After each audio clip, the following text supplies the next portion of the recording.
Smith. I'll abstain.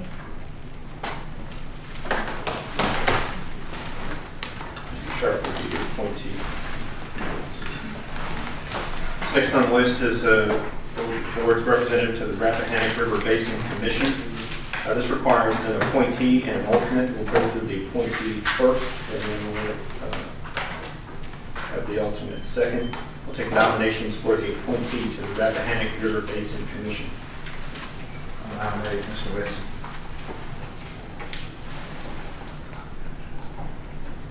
Are there any other nominations for appointee to the Rappahannock River Basin Commission? Hearing none, we'll close nominations, and Mr. Whitson will be your appointee by acclamation. I have a nomination for the alternate to the Rappahannock River Basin Commission.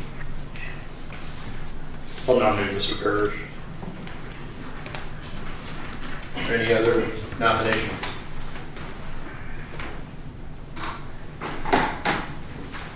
Hearing none, we'll close nominations, and Mr. Parrish would be your alternate appointee.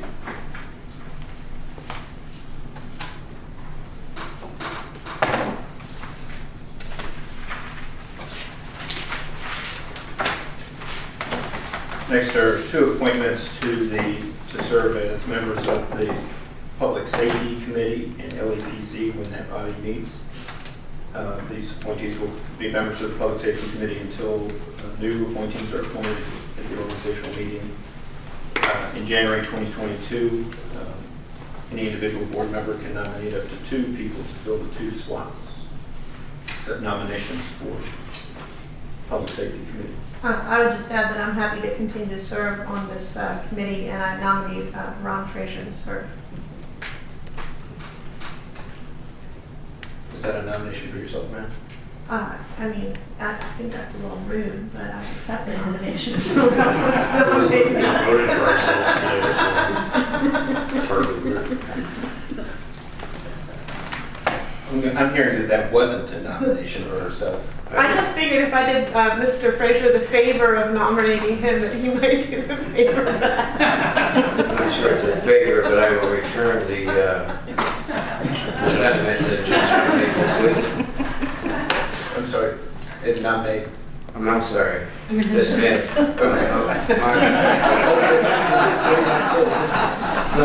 That made her feel really good. I'll catch up later on somewhere. There are 2 positions and 2 nominees. Or are there any other nominees for to serve as representatives on the Public Safety Committee? I would nominate Mr. Whitson.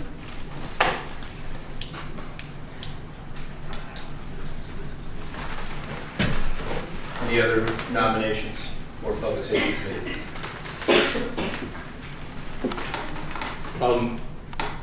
So it's 2 board members serving concurrently for a 1-year term, right? Correct.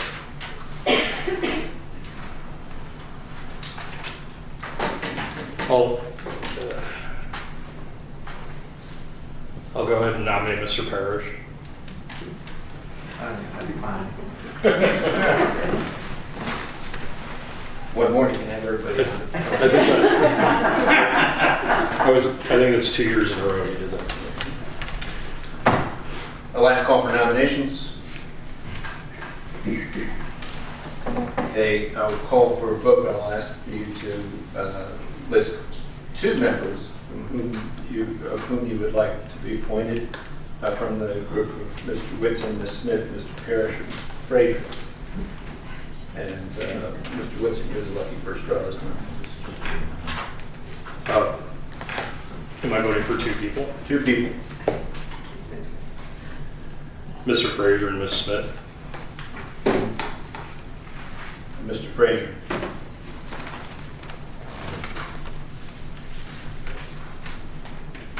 That makes it pretty tough. I guess Ms. Smith this time, and myself, Frazier. Ms. Smith. I vote for myself and Mr. Frazier. Mr. Parrish. I'll vote for Frazier and Smith. and Ms. Donahue. I'll vote for Frazier and Whitson. So your appointees are Mr. Frazier and Ms. Next is the board's representative to serve on the fire levy board until this time next year, your organizational meeting in January 2022. The nominations for the board's representative to the fire levy board. I think Ms. Donahue's done a really good job on that board this year, and I would nominate her for this position.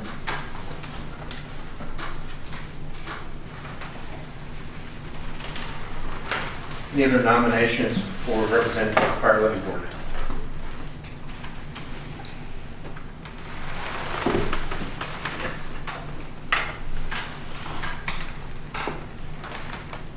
Hearing none, there's one nominee, and Ms. Donahue will serve on that nomination.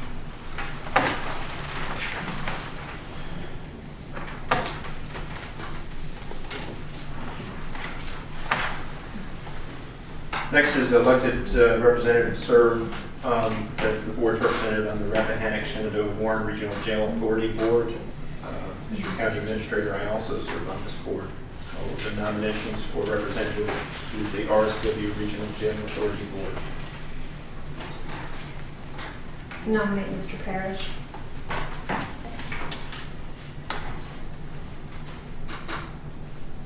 Any other nominations to serve on the Regional Jail Authority Board?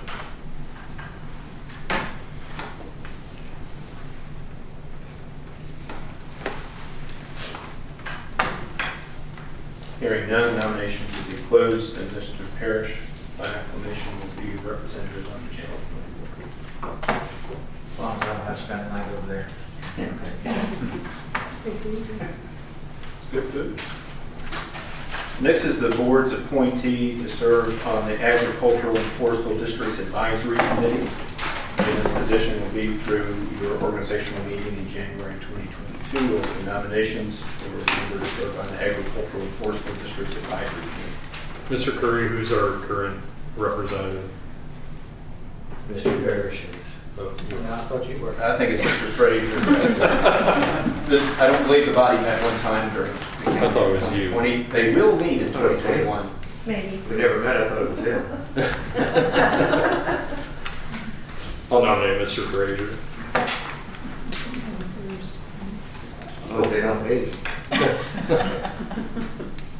I will note that the group takes actions in a series way. First this body, then the Planning Commission, then the Board of Supervisors. And they typically schedule their meeting just before a Planning Commission meeting. So in some ways, one would suggest that it would be convenient for the Planning Commission rep to be on this body. In other ways, one would suggest that a different set of eyes would be good to have a separate view of the topics. Any other nominations for Ag and Forestal District Advisory Committee? Hearing none, I'll close nominations, and Mr. Frazier will be your representative by acclamation.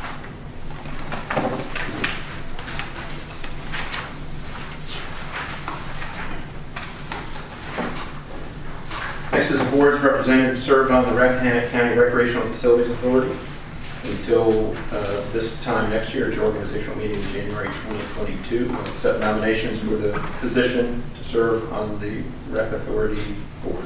I wish to nominate Ms. Smith. So I nominate Mr. Whitson.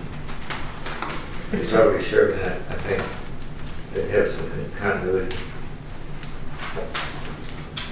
Any other nominations for representative to the Rec Authority Board?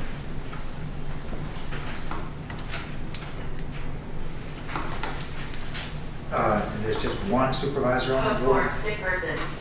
Just one. 460 Aaron Mountain, RD, Hassleton, Bob 22,760. -00011. Another voice heard? So, would it make any sense to have two board members on this? Well, that would take an ordinance change for one. Okay, all right. I think Ms. Smith picked a great candidate in Mr. Yowell and has shown served on the Park Authority previously, and she showed shown continuing interest in all the efforts going on at the park. I think should be excellent. Yeah, I mean, if we're gonna look holistically at the slate, I mean, I'd be happy to take this on, but I'd also like to take on the building committee this year too. This isn't exactly a game show, but if we can make a deal, that would be great. I will gladly nominate you to the building committee when we get there. Not to give up any secret thoughts here. No, I'd be happy to serve on the I RCRFA. appreciate It's it. a great group and they're very enthusiastic and active, which is a wonderful combination. I'm hearing no other nominations. Speak now if there are any other nominations. We do have 2 nominations put forward, so we'll just go through a vote, and we'll start with Mr. Whitson. Mr. Whitson or Ms. Smith? Ms. Smith. Ms. Donahue? Ms. Smith? Mr. Parrish? Smith. Ms. Smith? Ms. Smith. Mr. Frazier? Ms. Smith. Ms. Smith would be repeated. Next is the Rappahannock County Community Policy and Management Team. This is the organization or group that oversees the Children's Services Act. I believe your current rep is Mr. Parrish. I'll take nominations for your CPMT representative. Mr. Parrish, I know this is not a small role. With all the change going on right now, though, would you be willing to keep it for a year? If so, I would like to nominate you for it.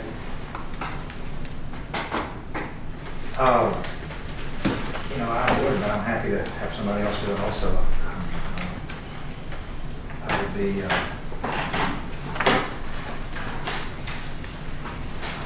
how do you feel about it? I think I don't want to take on too much. That's why I was hoping for continuity and sort of to even things out that perhaps he'd stay on this for another year. These meetings typically take place during the workday every other month. I'd be glad to stay on for my last year. I appreciate that and nominate Mr. Parrish. Any other nominations for CPMT?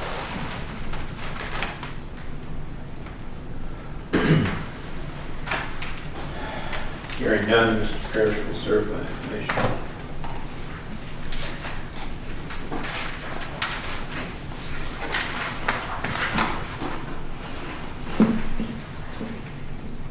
Next, there are representatives to serve on the Rules Committee. Your resolution forming the Rules Committee includes 2 primary representatives and an alternate representative. I'll set nominations for the primary representatives up to 2, and then we'll go alternate afterwards. So open the floor for your 2 primary representatives on the Rules Committee. I'll nominate Ms. Smith and Mr. Frazier. And Ms. Smith, I appreciate your stepping in a couple of times this past year. Sure, absolutely. Would you be willing to step in as the alternate? Sure, I would do I think that. that's how we kind of divvied it up last year. Yeah. Any other nominations for the primary of Rules Committee, which we have Smith and Frazier on the floor right now?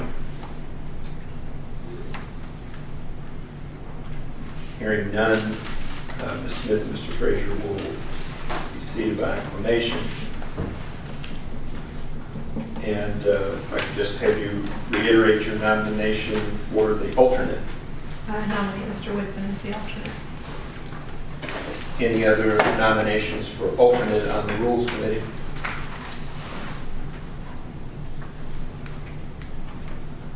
Hearing none, close nominations, and Mr. Whitson will serve by acclamation.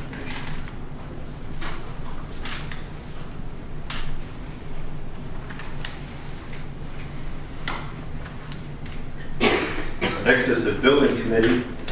This committee also has 2 representatives from the board. So we'll accept 2 nominations from any board member you so choose. Open the floor for nominations to the Building Committee. I'll nominate Mr. Frazier. I'll nominate Ms. Smith.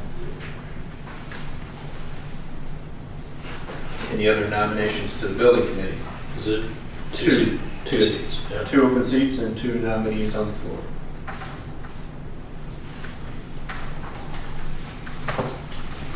Hearing no other nominations, I'll close nominations, and Mr. Frazier and Ms. Smith will be appointed by acclamation.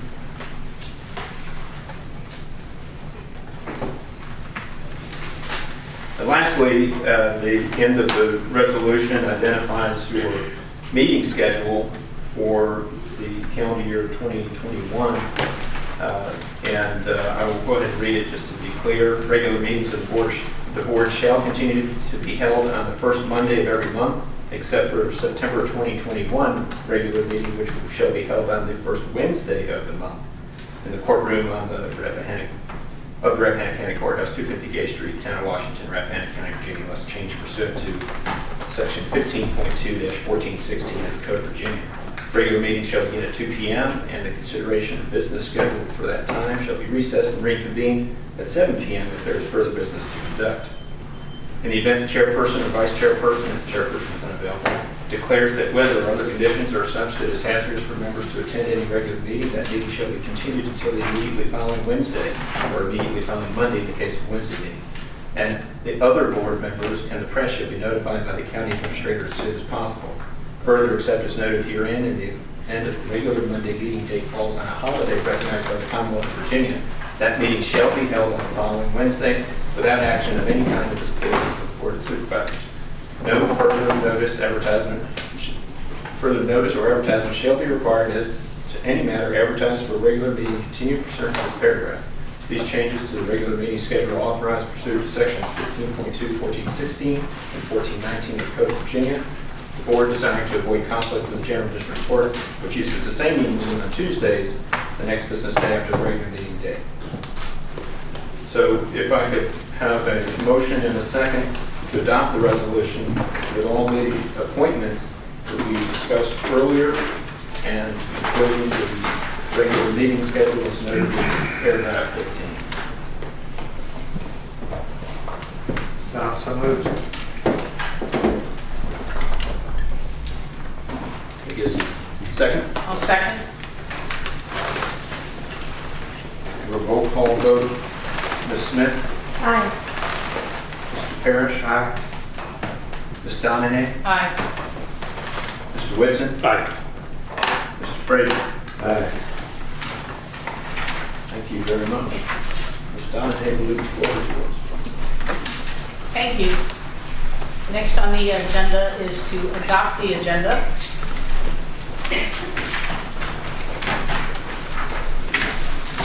I'll make a motion to adopt the agenda. Are there any addendums or deletions?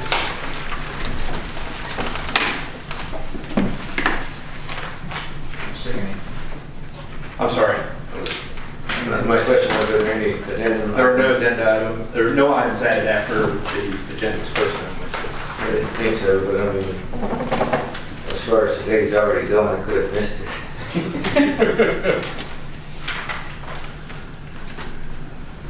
We have a motion. Do I have a second? I'm sorry, who made the motion? Was that Mr. Frazier? I did. Mr. Frazier. I will second the adoption of the agenda as presented. We have a motion and a second. All those in favor say aye. Aye. Any opposed? All right. Next is the school report. Dr. Grinsley. Good afternoon and Happy New Year for your friends in Pantherland.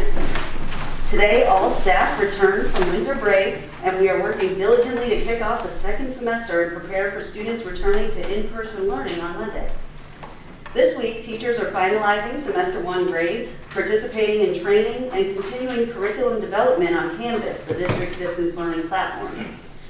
The semester will officially begin for students this Thursday, January 7th, as a distance learning day for Cohort A students, and Friday will be a distance learning day for Cohort B students, remote students, and 4-day students. RCPS will resume the hybrid schedule starting on Monday the 11th. Although schools were closed for all students the last 2 weeks, RCHS did hold a winter intersession for juniors and seniors at risk for losing credit or graduation requirements. Winter intersession took place on Monday and Tuesday each week during break for several hours, where students received individualized support and instruction. RCHS reports great results, making the difference for some students who are on the brink of losing credit based on outside circumstances and limited resources. Also, our sports season has officially begun. Athletic Director Courtney Atkins reports that resuming sports has truly lifted the spirits of so many student athletes, parents, and coaches. RCPS has received positive feedback about the safety measures and protocols in place.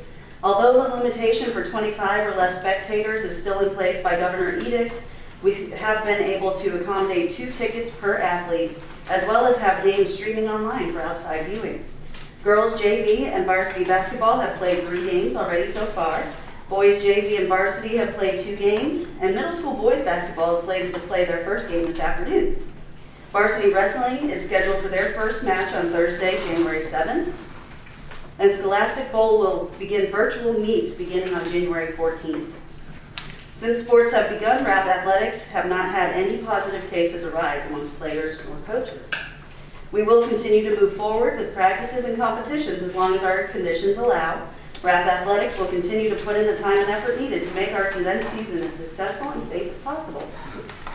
And I did just receive the stats too on those games. JV girls basketball 3-0, varsity girls basketball 0-3, boys JV basketball 1-0, and boys varsity basketball 2-0. So doing pretty well so far. Operation Gift Wrapped is underway, a collaboration between RCPS and the businesses of Rappahannock. Using the generously donated grant for staff wellness, the main focus of the program is to show appreciation for the RCPS teachers and staff, as well as encourage shopping locally. The program provides special discounts, gifts, and raffle items for staff at participating businesses. All teachers and staff were mailed a packet over the winter break containing a passport in which staff can track their progress at local businesses, $50 of gift-wrapped dollars to be spent at participating locations, as well as a list of special discounts and deals available at those participating businesses. The program is a great way to honor the hard work of our school employees, but also provide a boost to our local businesses. Finally, at the school board meeting next week, the board will be discussing the governor's budget, updated COVID-19 protocols that will be implemented by the schools for second semester, an update on the school wellness center, and an update on our students' academic progress and SOL scores for the first semester classes. As always, we thank you so much for your support and advocacy for the youth and families of Rappahannock County. Do you have any questions for me? Always. Go ahead, sorry. I think the big question is when are schools going to get back to their normal schedule? Oh, pretty need it. No. We're reviewing that at every board meeting when we can begin phasing in our 4-day students. All students to 4-day, beginning on a trajectory from K to 2, working way up through grade bands. Unfortunately, our pandemic dashboard that we use for those particular metrics have not met the benchmarks to be able to move forward with that. However, for second semester, we did revisit those surveys and sent out to all parents requesting the 4-day to please reapply. And I'm happy to say I believe that every parent that applied for their kindergarten through 4th grade were able to be accommodated, which is a very specific targeted group. We also are using some of our local CARES Act money to bring in an additional teacher for at-risk struggling literacy students for grades K to 2, also to keep our class numbers down. So we've been able to move forward with that. We're waiting for guidance from the state about the progress of the vaccine and when school staff might be able to participate in that. Until then, I really don't have a great answer for you. We have to take it step by step. Is the dashboard something that you all have to adhere to, or is that something that you created for metrics and want to aspire to meet? No, it's the CDC School Metrics Pandemic Dashboard, and it is available on the VDH site. And school metrics were set by the locality based on our own numbers and what we're seeing and where we are as far as risk of transmission, community versus in-school risk and those types of things. So in no case in phase 3 will you see schools closed completely for us. I mean, other localities have done that, but you're not going to see that for us. There may be periodic adjustments being made to switch to virtual learning based on cases and contact tracing and those types of things. And communications will go out by the end of this week to better outline that process for everybody. So it'll lift some of that uncertainty about how we're making those decisions. Mr. Woodson? I think Thank you, Ms. Donahue. Thank you, Dr. Grimsley. Just a few questions. On the basketball front, where does your participation, means of participation in the context of the pandemic fit with what's going on in the state, and what kind of COVID-19 protocols are in place? Obviously, you see a lot of close contact in the photos in the paper and all that. I just wonder, are you operating under a particular protocol, or is it play until people become ill and then they don't play? No, they're What's the under plan? very specific VHSL guidelines for Okay. participation in sports where there may be close contact. And that's why you have seen the lowering of the number of spectators that come in from the outside. Basically, the way you can look at it is all schools are implementing the same kind of safety protocols for in-school or practices, conditioning, workouts, all of those Okay. things. So you have a low-risk pool plus low-risk pool yields low risk at the end of that. When you bring in more outside influences to that, things outside of our control and those protocols, then the risk goes up. So that's the reasoning behind that. Okay. And then this morning I was driving past the high school and I realized it was a teacher workday because I also saw some maintenance type vehicles that were parked in the driveway right in front of the school. Any idea what activity that might have involved? There were small contractor trucks. I was just curious what was going on. Oh gosh, I don't know what's on the Okay. docket for today. It could be any number of things. It could be Okay. painting or, HVAC work or plumbing or whatever it's called. Okay. All right, and then a related question, could you just give us an update on your progress or level of completion on various pandemic-related capital expenditures that we funded last calendar year from CARES Act money and where things Sure. stand? Well, the capital project, the main capital project was actually the auditorium. Okay. It is complete Okay. and it's ready for use. So just use our regular facility use process to request the use of that for public meetings or otherwise. Okay, thank you very much. You're welcome.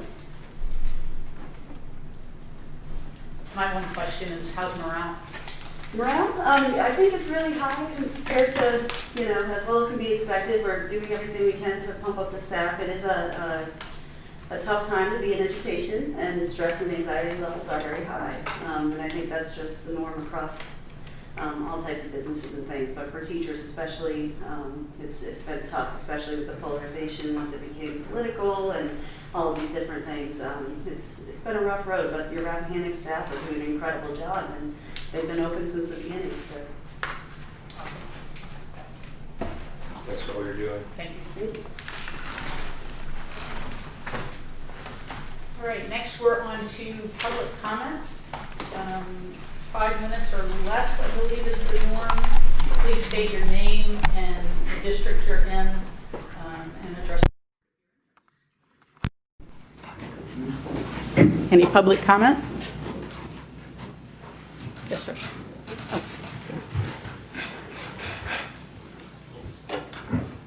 Good afternoon, board, and Happy New Year to you all. It's a real blessing to be here alive and well in 2021. I believe on your agenda you have a presentation by Mr. Acre about the Black Kettle Commons. I did hear that presentation at the Washington Town Council meeting, and it sounds like a very good project, and I would encourage the board to vote in its favor and progress that project. I, however, have one reservation as a member of the board of the Rappahannock League for Environmental Protection and for the Park Authority. The RLEP has engaged on a 4-year program of minimizing light pollution in the county by replacing over 230 lights on various businesses, churches, government buildings, and residences. And as a member of the board of the RCRFA, we have earned a Dark Sky Park designation, a coveted designation for our park, and we hold outdoor activities in the evenings. We view this project on the corner of Route 211 as a potential light source that, if it is not done properly, could jeopardize our certification as the Dark Sky Park and undermine the work that RLEP has done across the county. We had similar concerns for the Clevenger project, Clevenger Corner project, an adjacent county, and we have submitted letters of concern and offered our technical services to modify their lighting plan. And should the Black Kettles project come to fruition, RLAP would offer the same support in terms of technical consulting on a lighting plan so that responsible lighting could be provided for that development. And I'm looking forward to some positive feedback from the board on this project and a good working relationship with Mr. Acre and his team. Thank you. Thank you, sir. Thank you, Tony. Tom?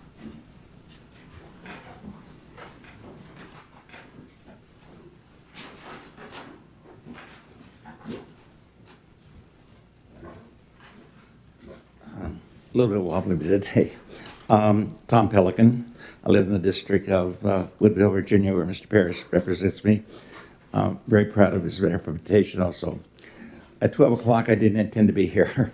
I drove into Little Washington, Virginia to deliver fresh farm eggs to friends of mine. And I had a question on my mind from the time I entered the town, and I've had it on my mind for over a month now, of a question that I wanted to approach the clerk of Kim, who sits here in the audience today, about a question I had, and she didn't have the answer, or her staff didn't have the answer. I thought it was appropriate that they would. I will tell you what the question was in a minute. And then I saw Ms. Chandler there, who also deals with this issue, and she did not have the answer, but she was kind enough that I recommend I see Ms. Summers in the zoning office. And I was gone there.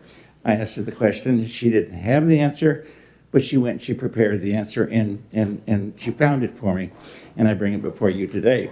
What I need to ask the board at this time, and congratulations on me, Mr. Chairman, is what are the guidelines, what are the ordinances on the placement of political signs prior to election and after election? Can somebody tell me what they are? I can. I ran for election last year and I had a few signs. Yes. So I read that provision of our ordinance, and the sign ordinance specifically says that I believe the only time limitation, I think there's a time limitation on the front end when signs go up, but typically the tradition, I learned the hard way the first time I ran, tradition is to put them up no earlier than Labor Day, and I believe, and tell me if I'm wrong, Mr. Curry or Mr. I'm sorry. 14 days. 14 days. 14 days, within 14 days after an election, they should be removed. Well, you're close. You're close. 7 days? I'll read you the ordinance, the county ordinance. It says, temporary political signs shall not be erected more than 90 days prior to an election or referendum and shall be removed within 15 days after the elections. Persons responsible jointly or severally for the maintenance and removal of political signs are the candidates, spokesmen or campaign committees, the owner or occupant of the premises on which the signs are located, and the person responsible for its erection. This is an ordinance that's not enforced. It's not looked at. It's ignored. If I could interrupt for a Right, Mr. second. Frazier? It's unenforceable Why is it unenforceable? because the Supreme Court ruled on the, I'm talking about the code, the county's it's not statutes. enforceable because the Supreme Court unfortunately has a little bit more of authority than we do. What did they say? I Exactly. hate to interrupt all this, but this is not question and answer period. This is public comment I was period, just, and I was this is just trying really to stop deteriorating. the discussion. It I is did ask, really I did if poor way. anybody had an answer why it's not enforced. It's unenforceable because of the Supreme Court ruling. I would suggest that if you have an issue that you've already visited the zoning administrator, and the person to file a complaint with is the zoning administrator. That's the way to pursue your issue. I approached the zoning administrator and she told me there was the board meeting today, and I brought the summons or the criteria on signs, like you've had signs before I know because of the signs, etc. This is political signs are supposed to come down in 15 days. If you have a And somebody's complaint, telling me the correct Supreme Court person says to it's file your okay. complaint Well, we with know is who's the on the Supreme Court, don't we? zoning administrator. Excuse me, we just said that this is. I yield the floor. Thank you. Thank you.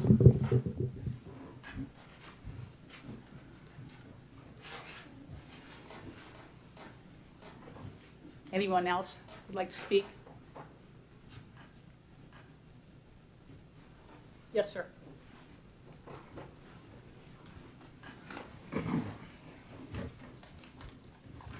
Ron Macklow from Jackson District. I just want to take a couple minutes of your time to speak to you about an issue that I think is being neglected around here, and it's creating a problem. That is the minutes of your meeting. You have on your agenda today minutes to be approved in the consent agenda that go back to July. 6 months ago, you had that meeting. How can you even approve them? You probably can't remember what you did at that meeting 6 months ago. There's no excuse for the county being that far behind as far as minutes go. It's not fair to the public. I would like to know shortly after a meeting what went on. And people will say, well, you can view the video. I can't view the video because I can't stream. And even if you do stream, half the time you can't understand the audio.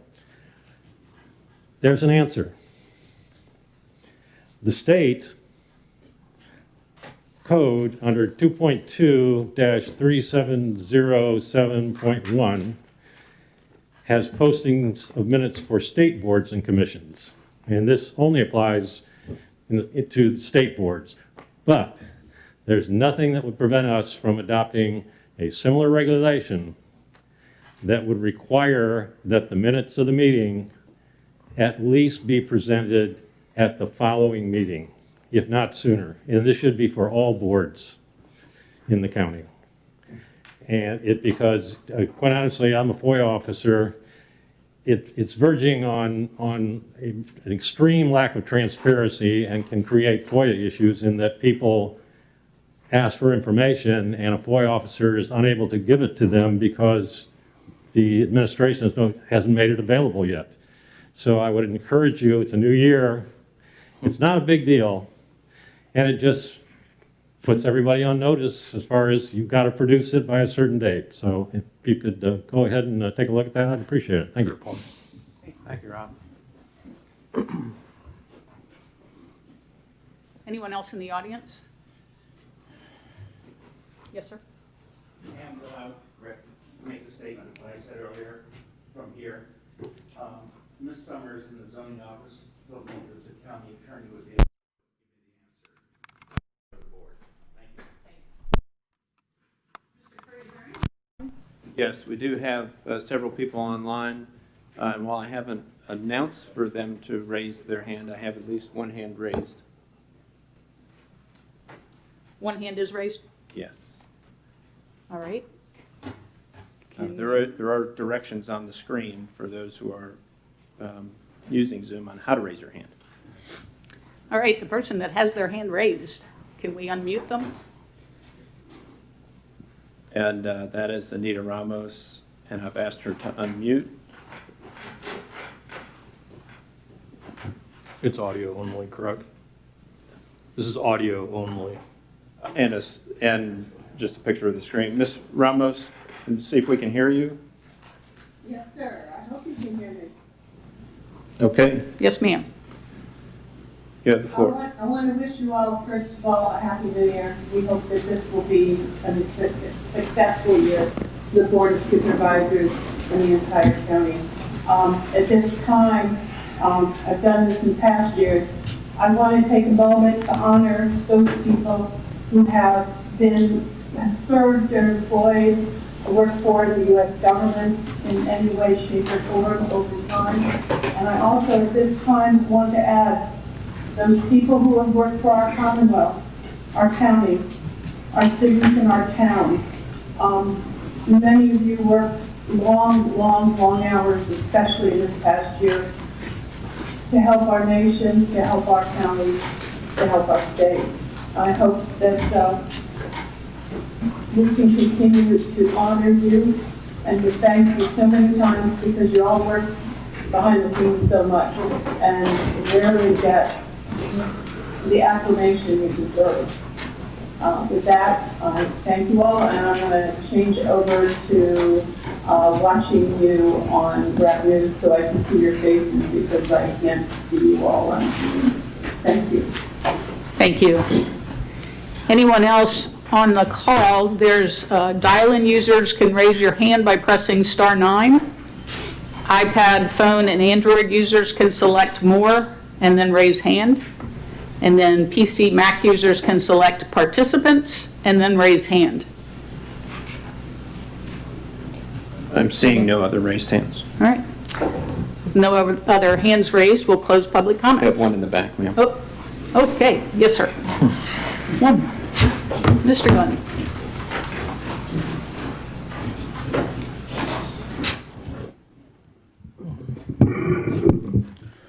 Paige Glenny, Jackson District. Good afternoon, and thank you for the opportunity to address you regarding your Executive Order 72 compliance statement, your declared statement of emergency, the implementation of the paid EMS staff, and the Black Kettle Commons proposal. Regarding the Executive Order compliance statement, as obvious, I refuse to wear a mask to government meetings. There is no scientifically proven study that demonstrates the effectiveness of masks for preventing COVID. There are scientifically proven harmful effects of wearing a mask. The Pfizer vaccine study clearly showed that the risks of COVID are extremely small. The data analysis used to justify the mask mandate is flawed, as discussed with VDH at your last BOS meeting. The county requiring individuals claiming medical reasons for not wearing the mask justified by VDH exceeds your authority. Neither the governor's order or any state law requires VDH justification. Therefore, under the Dillon rule, the county cannot add that requirement.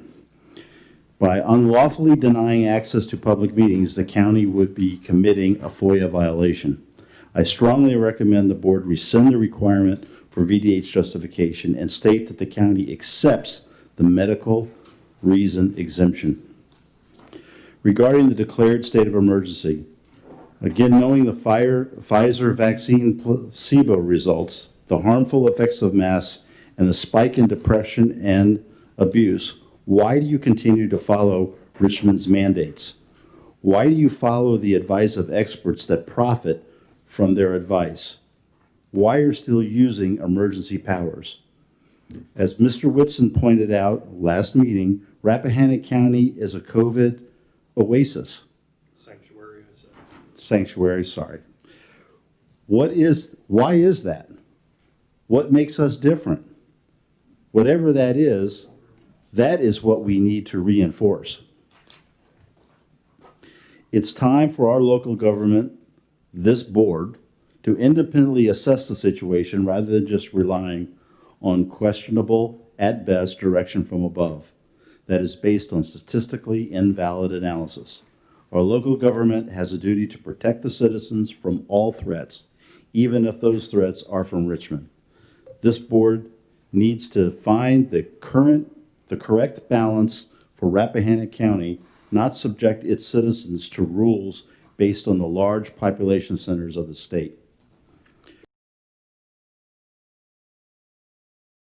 Fire and Rescue Association recommendation of the 24/7 paid ALS staff located in Washington with a chase buggy as a solution to the immediate fire and rescue volunteer staffing challenges.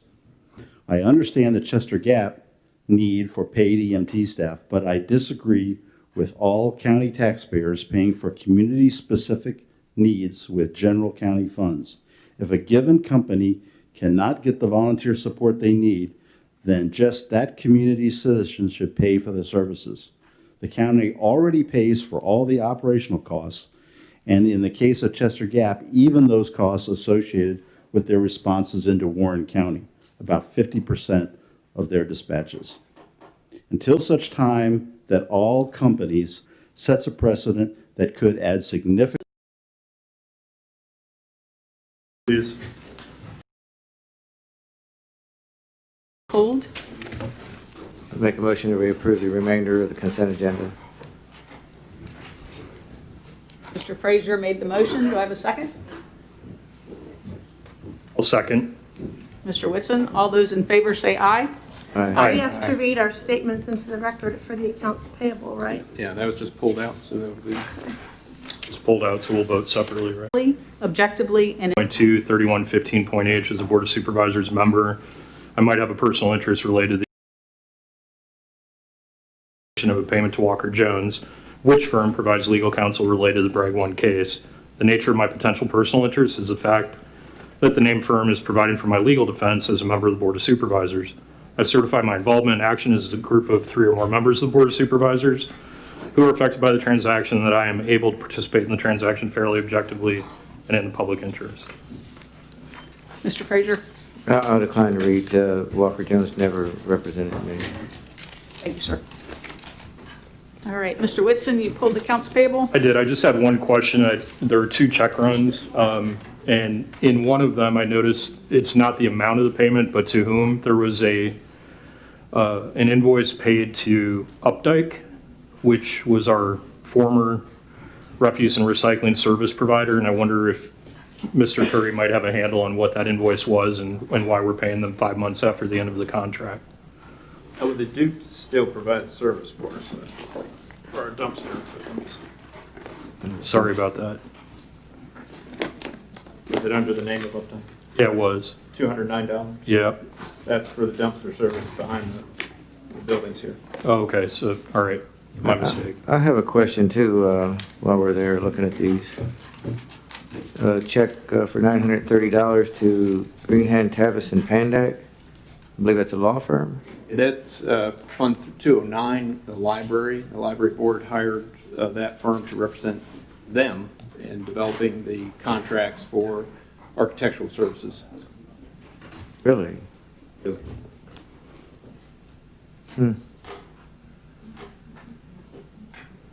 Anybody else? I've got a couple of questions. With regards to Muskrat Haven, I think you explained that that was the... That's for deer processing. The deer donated and then food provided to the food pantry. And I'm just wondering how that process works, because I seem to have a lot of deer in my area. And Mr. Parrish may know best. So, yeah, years ago, decided to pay for the processing. It was $50, now it's $75, I think, Right. as of this year. So if a lot of people fill up their freezers, but they still want to keep hunting, and so they can bring the excess deer to this facility, and they will process it and turn it over to the food pantry. So it's food, it's free food for the food pantry. And I've always been concerned about the deer population in the county, and this is one of the couple of things that we've been doing to help control that, aside from the Earn a Buck program. So that's what that is. Okay. I guess the more we can advertise that, the better. Deer season's over now, but it's also, if people have a kill permit, they can take it any time of the year, and they'll process it and turn the meat over to the food pantry. Thank you for that. Back to the refuse in general, Mr. Curry, I know I had asked for an update just to make sure that everybody knows how we're doing with the amount that you expected we would be paying and where we are today, the actuals. Yes, I did run those numbers, and we're right on track with the forecasted budget. That's probably an accident, but it is what it is, and we'll take it. We are paying a little bit more for recycling than predicted, and a little bit less for refuse, and I suspect that's due to us recycling more than we have in the past, or the record keeping from our last provider wasn't the best, and so now we have very good records, and we're very confident of exactly what's leaving our sites. Thank you for that. I don't care if it's luck or not, it's nice to be that close to what you let us know about last February, I think. Mr. Curry, the other piece of this, of course, is the tax savings that we promised our citizens, which I think we roughed in at maybe upwards of $250,000 a year. If you isolate, am I correct, it's been 5 months now that we've been with Page County? Correct. And if you were to isolate a comparative period under the last vendor from a prior year, have you looked to see whether we're on track to meet that tax savings? Let me correct. We've been with Page County a little bit longer. The first 5 months of the fiscal year we have paid. Okay. And during your next mid-month run, you will pay the 6 months. But we're paid approximately $100,000 less in this first 5 months as compared to the previous years when we were using the last provider. So if you were to extrapolate that across a 12-month period, then it would show that we're possibly on track for the $250,000 savings. Correct. Which is why the budget's right in line. Yeah. Okay. All right, anything else on accounts payable? All right, let's move on to We need to vote on Oh, that. we need to vote, sorry. Do I have a motion? I'll make a motion, we pay the bill. Have a second? I'll second. Thank you. All those in favor say aye. Aye. Any opposed? All right, thank you for that. Presentations. The first one we have is the electoral board update.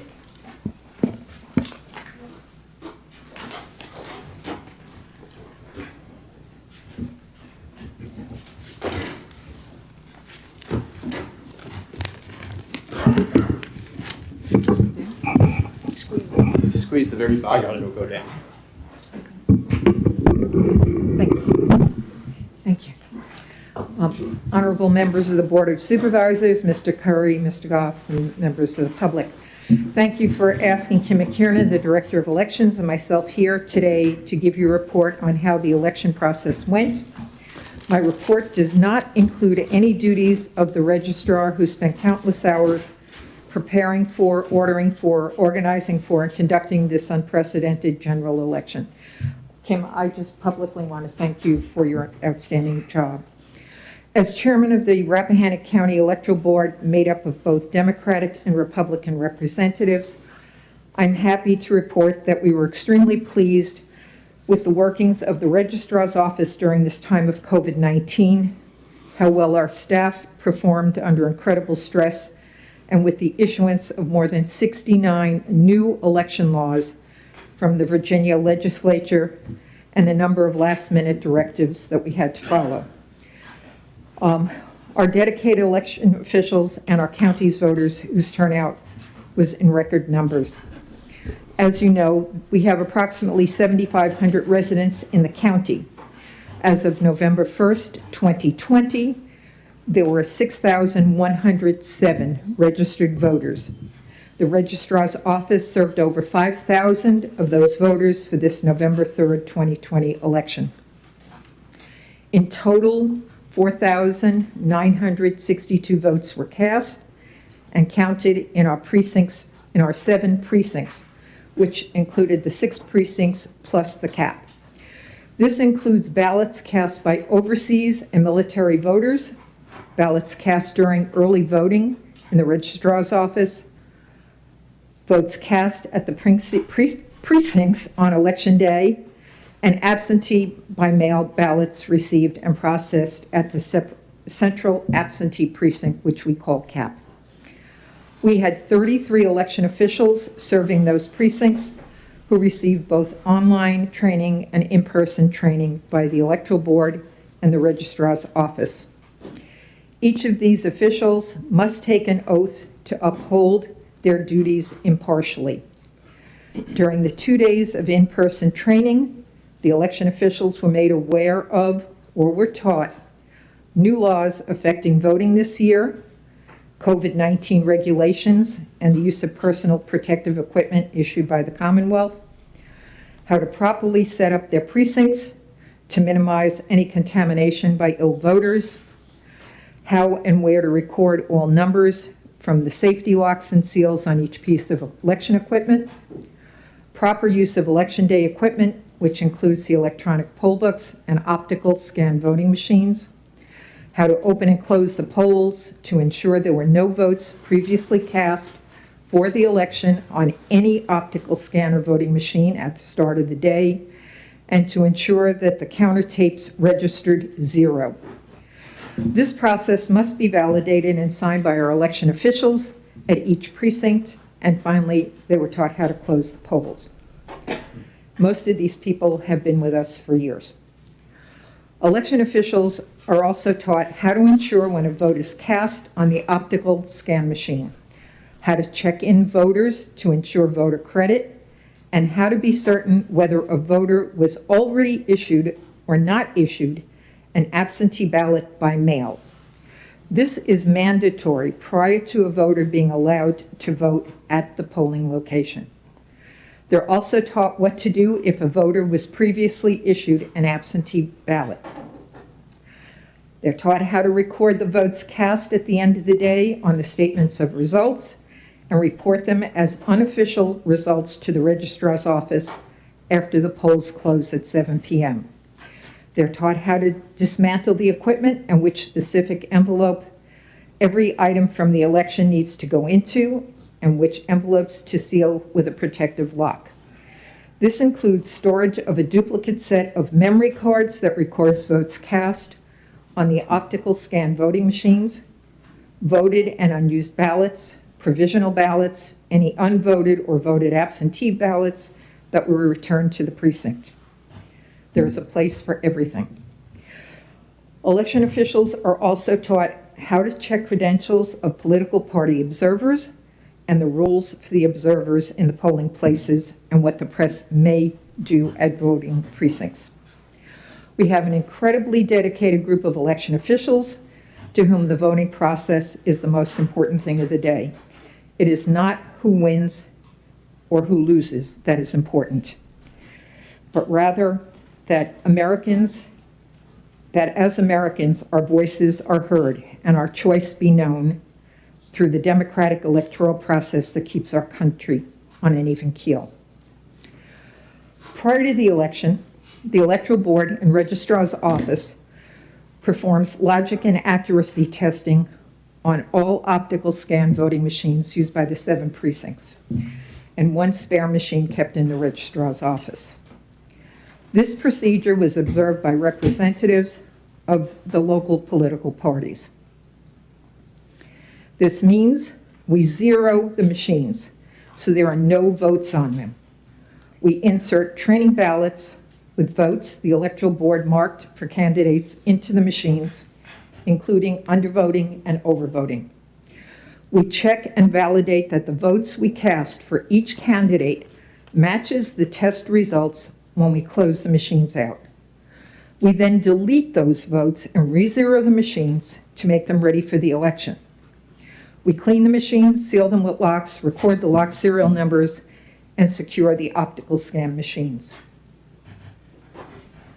Additional duties the Electoral Board completes is to canvass the 3 days following the election.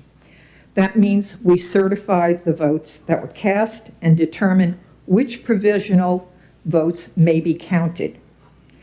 The canvassing procedure was observed by local representatives of both political parties.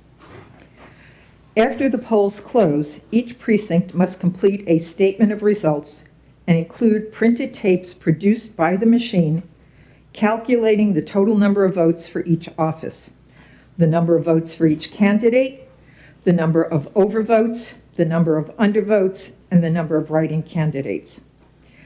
The Electoral Board uses the statements of results to verify the accuracy of what was reported to the Director of Elections as preliminary results.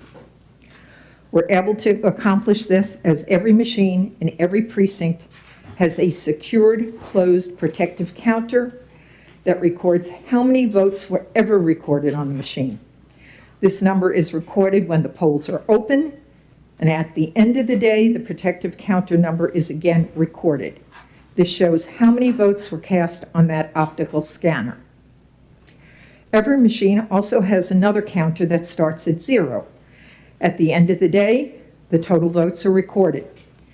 These numbers must match the number of voters who were checked in to vote and the number of votes cast and recorded on the statement of results.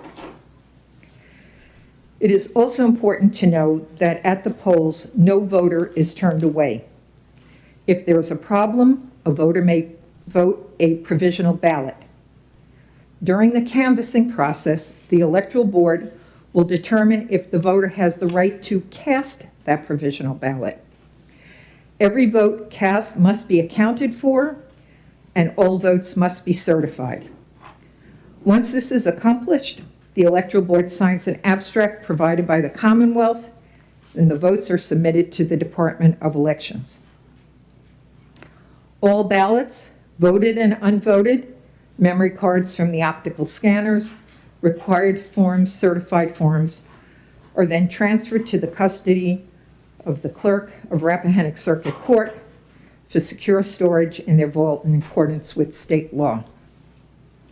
Again, for members of the electoral board, it is not who wins or loses, but the sanctity of the vote that is of premier importance. I thank you for listening to a very brief overview of the major steps in conducting an election, and we invite each of you to join us when we prepare for the next election in 2021. Please come by. It is a fascinating process and the backbone of our democracy. Thank you. Thank you. Can I ask one brief question? Sure, Chris. First of all, I commend that office on their organization and thoroughness, and just delighted that, you know, it's such a tight ship run here in the county. I'm just curious, when you certify the elections, you said there's watchers that come in? I can't, I'm having problems hearing, I'm sorry. Can you say that again? When you certify the election, you know, within the 3 days after Right. the election, you said that they were poll watchers that would come in from both political parties. Mm-hmm. How many are, that's a pretty small room that you do that. How many people are allowed to come in? I think we had one, Yeah, so there were 5 of us. 5 of us in the room? The Okay. 3 electoral board members, myself. And then one, yeah. And there was one poll watcher? One poll, Or- Yeah, okay, observer. It's a tight space, you know that. Right, yeah. And of course, I was there for 27 years, and that never happened when I was there, but Yeah, well, Yeah. it's a different time. I know. And And we thank God have- I'm not there anymore. We have, Oh, come on. No, thanks. The fun's out of it. we always extend invitations to both the Democrats and the Republicans, and sometimes you will have one party represented, sometimes you'll have 2 parties represented. Right. But we try to let Right. everybody know exactly Yeah. when they're It's invited. state law, and I have to notify the local. Exactly. When we're testing the equipment. Yeah, right. So it's always. And within the polling places during the time of voting, who's allowed to be inside the building other than the election officials? The election officials, and you're allowed to have observers, but the observers have to present credentials to the chief of the election at that specific precinct. They may not interfere with any of the voting. They may sit there. They may listen to who Right. is being checked in. Right. They, So how many of each party are allowed to be inside the voting area? we usually have, we can One? have one of each, each party? each Right. major political party. Okay. Okay, thank you. Any other questions? I didn't really have a question, but I did have a comment. I know that I had received some concerns from a constituent during the primary, which I had passed along to you all, because during the primary, only one person was allowed in the polling place at a time to vote. And I understand that there weren't any of those kinds of problems on election day. So I just wanted to thank you for opening up the polling places so that people could get out and vote on election day. Our election officials really, during training, we all went through this, and they reconfigured the way each precinct was so that they used a front door and a back door. And I think Chester Gap was the only one that only has one door, but they were trying to keep the flow of traffic so that everybody was able to just keep moving and keep away from each other. Thank you for doing that. Okay. Thank you very much for Thank your you. service. I appreciate you inviting us. Madam Chair, I had a question. Sure. So you had a poll watcher from each political party when you were doing most of this process? If they were invited to come, and Kim, do you remember who was there? It's just one party, What party came? Okay. but both parties were notified and spoke to me, so. Yeah, I had heard, I don't know, maybe you could verify it, but I was told that when you get to the part where the poll watchers were watching the opening of the outer envelopes, I guess they were for absentee ballots, the date had already been cut open before the poll watcher was there to observe that? You know, they're also told what time the things are going to start.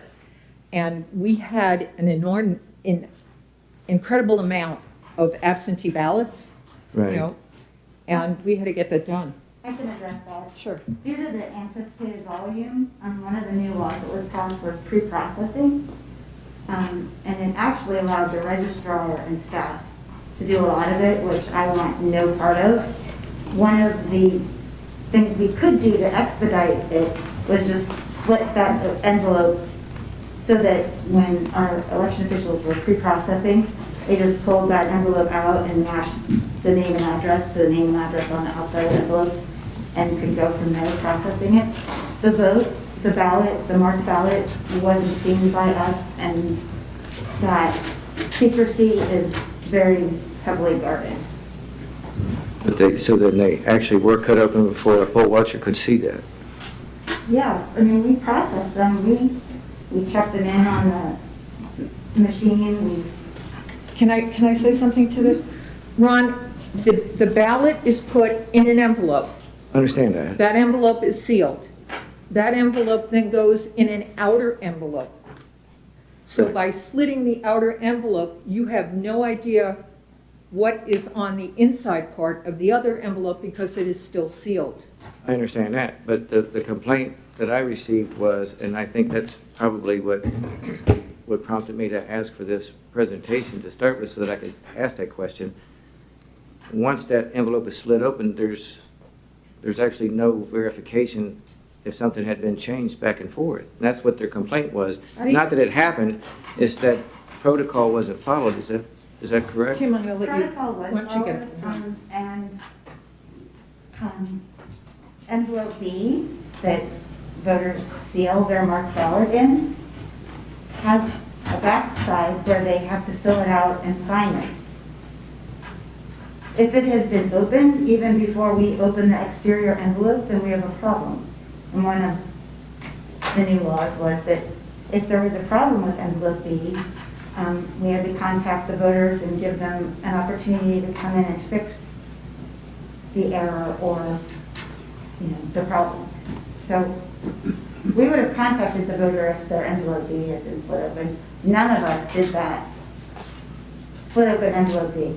It was just the exterior envelope. The voters' vote that was inside the envelope Right. B was sealed, But and the that outer had all your envelope, information. the outer envelope is also part of the security process, is it not?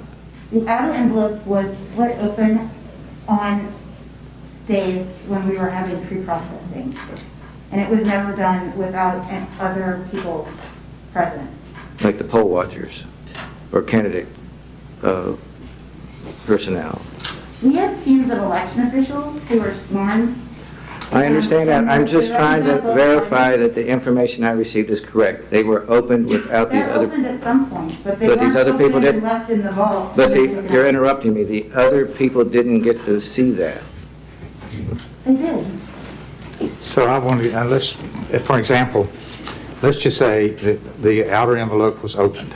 Let's just say somebody decided to, play some tricks, and they took out envelope B of a couple of ones, and they inserted it into another open envelope. It wouldn't change the vote. It wouldn't change anything. It'd be the same. So I think what they're trying to say that whether or not the outside envelope doesn't matter. It's the inside envelope that holds the secret ballot and has the signature on the envelope B, correct? And that's how they mark off who voted. So that's not part of the security process, that the outer envelope is part of that process? You could take all the outside envelopes and throw them away, and it wouldn't change a damn thing. It would be, you'd... No, it does change the thing, because it changes it greatly, because then you have no idea which went with what. As long as the envelope B is sealed, that would be just like somebody coming in person and marking Ron, a may I ballot say and handing it to you.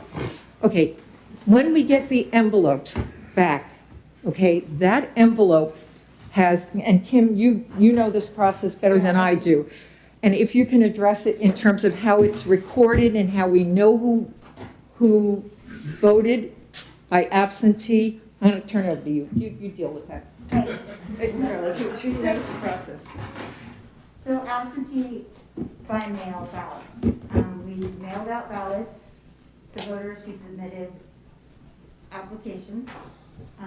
They're entered into the state database. When we take them to mail them out, we have a certificate of mailing. We pay for that. The postmistress signs that she is accepting custody of that number of ballots and those people's ballots. And we maintain that certificate of mailing in the office. When a voter votes their ballot and sends it back to us, we look at it, we check it into the state database. So a voter couldn't, get a ballot by mail and then go vote in Fairfax or whatever, statewide. We all use the same database, so that's not happening. So we check them in, we check them off on the certificate of mailing and on the daily reports, and then we file them in the vault on shelves that correspond with the precincts in alphabetical order. Even the exterior envelope is not opened until pre-processing. We don't open them and put them back in the vault or anything. That was the complaint, though. The person had remarked that they had no idea when the pre-processing was done. And why wouldn't the pre-processing be done in front of witnesses? The pre-processing, both political parties were notified. The political party that observed absolutely every step of this election, including LNA testing, including election day, including all of that, attended 2 of the pre-processing events, but not the 3rd. I don't know why. So I can probably guess that the pre-processing was done in order to save time with an unprecedented amount of absentee ballots. And it was law. I mean, it's law now. Right. Yeah. How many ballots are we talking about? You mean by mail? The ones that the complaint was made about. Oh, each pre-processing session was, either 1 or 2 precincts. So you're talking about, we have a lot less from several precincts that just don't. We're talking maybe a couple hundred at the most. How much faster is it to cut an envelope open than it is to just reach in and pull it out? I mean, what do you use to cut it open? What, just a razor knife or something? A letter opener. We just did that. If you want to talk about the pre-processing process, to reassure you, we had 3 election officials. We made them take the oath at every pre-processing session, just like they do on election day at the polling place. Both parties are represented by those election officials. And the pre-processing process, the exterior envelope gets split open. An election official takes out envelope B, checks to make sure the address written on there by the voter matches the address on the labels that we created when we process the applications. They have what we call a bingo sheet that has numbers on it. Once they determine that matches, the address matches, it's signed, it meets all the criteria established by the state, then that person splits open envelope B, takes the ballot out, unfolded, I mean, it's still folded, and puts it in a plastic tote to maintain the privacy of the vote. After all of those envelopes have been processed, those ballots get unfolded and fed into the optical scanner, which we purchased specifically for pre-processing with CARES funds. But there's also, they have to write the number on there, they have to initial it, and pass it on to the next election official. I mean, it's very thorough and tedious process. And the exterior envelopes were not opened, prior to a pre-processing. I mean, I sat in there a couple times and just slid open the outer envelope to make it faster for the other 3 to process them, because once you did that, then you had to feed them into the scanner, and then you had to fill out the statement of results, and then you had to, anyway. Is this something that if a board member wanted to come in and actually go through the process with you, simulated, they could do that? We could do that? That's why we just invited you again. Yeah. We've invited, by the way, the Board of Supervisors numerous times to come and see what we do, at the registrar's office. And we really believe that it will help you and you'll understand how certain things fall into place. And we don't just do this helter-skelter. This is by law. Right. And as I said, 69 new election laws were passed, plus directives. We can't do pre-processing. We are not allowed to slit open an envelope unless we've been given from the top down. All right, the Virginia legislature is telling us that it's okay to do it. And I can assure you, none of us want to go to jail. I'm not saying you do, I just don't really see, I mean, I'm pretty quick with a knife, even though I've never been in trouble with one, but I don't really think there's that much time saved by pre-slicing the envelope. Ron, please join us the next time, okay? I mean, that's all I can say to you. You're wasting a lot of time here. No. Yes, it is. She's an election official who. I had a complaint, and it's my obligation to ask these questions, and if you don't like that or you get mad about it, I can't help that, I'm sorry. Right, and we also have another person, Ray Bach was also at pre-processing. He's been at the CAP for years. But my questions are for you today. Yes, I understand that. But what we're trying to say to you is that there are fail-safe things that we have done and that we. I understand that. I'm just, my 2 cents worth, if it's worth anything, is I don't think you saved much time by cutting an envelope open before people were there to watch it. Then Ms. please Chandler. join us as an election official and we can put you in the CAP next time. Ms. Chandler, I don't think I can. Thank you very much. Thank you very much. Can you speak to that? Well, Ron, I was at one of the pre-processings, and actually, I think Kim was actually splitting the envelope there at the time with the other election officials, and I was observer. And I think it did save time, and in fact, the 3 individuals developed a system to make it go a little faster with, I mean, there are a lot of steps. I mean, they take it out, they have to sign it, they have to make sure the address, the return address is the same as the inner envelope address. They have to read that out, it's on a registration form that they have to then write out and say, yes, that's correct. Right? Then they split open the B after they confirm that those are actually the same name and confirm that, yes, it's on the voter roll. And then they throw the folded vote into a plastic bin, and then they reinsert the envelope B into the return envelope, so those stay together in alphabetical order. And then once it's all done, and they're counted to make sure that we have the right count every time something's done. And then at the end, and that, for 150 votes, that took 2 to 3 hours to do. And then I wasn't there completely for the last part where they just, all they did was they just fed those things, the ballots in. Yeah, and then someone came in after me and did the same thing. Now, whether they saw Kim slip those open or not, or someone else, I don't know, but I can say what I saw. Thank you.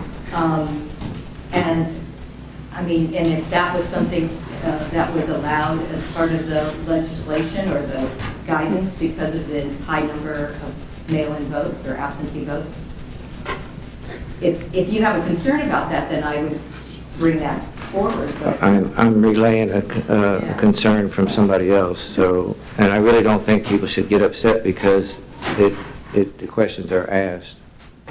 I think we should go in and take a look next time. Absolutely.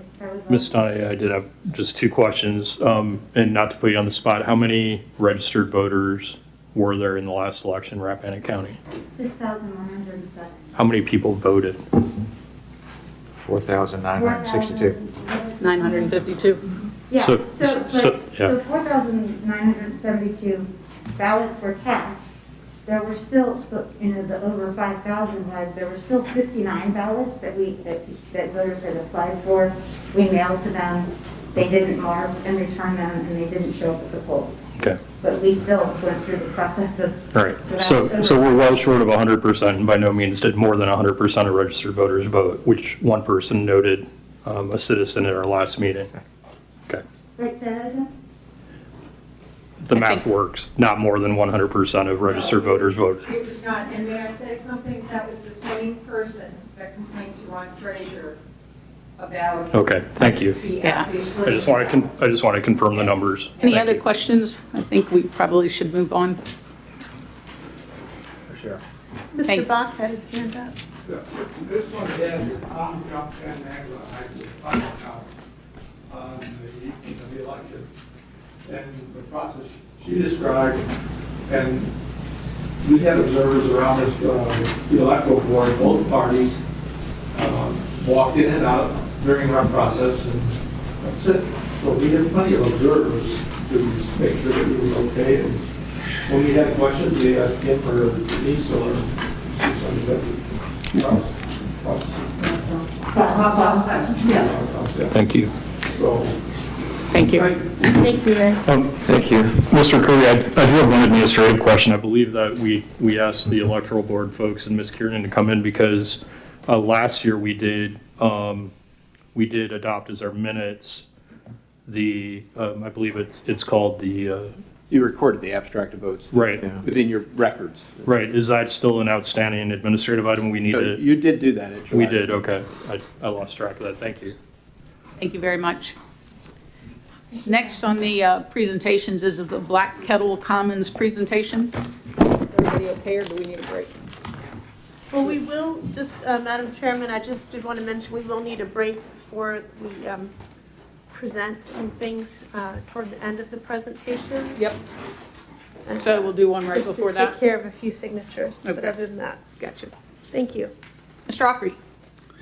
Thank you all for asking us to talk a little bit about this project we have called the Rappahannock Commons at the present time. And it is on 9 acres of ground at the corner of Warren Avenue and 211. It is a little bit more of the land is in the county and a little bit less of the land is in the town of Washington. And I would say right off the bat that there are people in the county who believe that it's the most valuable site of land, piece of land in Rappahannock County because it's at that intersection, zone commercial, and a lot could be done on that property. We are effectively downgrading the use in what we're trying to do. It's also a very difficult piece of property to site to work because of the streams and the wetlands. And our goal has always been from the outset to make the streams and the wetlands a principal component of the development of the land. The first thing we did after my wife and I bought the property from the Laphams just about a year ago in December of 2019, and we had no idea what we were going to do with it when we bought it. So I started on a campaign to just begin to ask people around the community what they would like to see on that property. That went into high gear once it became known that the food pantry was having some difficulty with the site they'd selected, and we offered them a pretty attractive deal where we would give them a location on that ground at no cost to them, and we would bring the utilities to that site at no cost to them, and we would rent it to them for $1 a year for a very long period of time. So that is the only handshake agreement we have on the site. We've assembled a team of outstanding people to help us put this project together. It starts first with Betsy Deedle, who's been my right-hand man and make everything happen that we've done so far. We assembled an architectural firm called Gensler. The principal member of that firm has a house here in Rappahannock County in Flint Hill area. And we've hired Michael Ferguson, landscape architecture firm out of Alexandria. We have in the room here John Foote, who is a land use lawyer in Northern Virginia from Walsh Colucci, and Stephen Plesko, who's a civil engineer who has a firm in Culpeper called St. Mawes.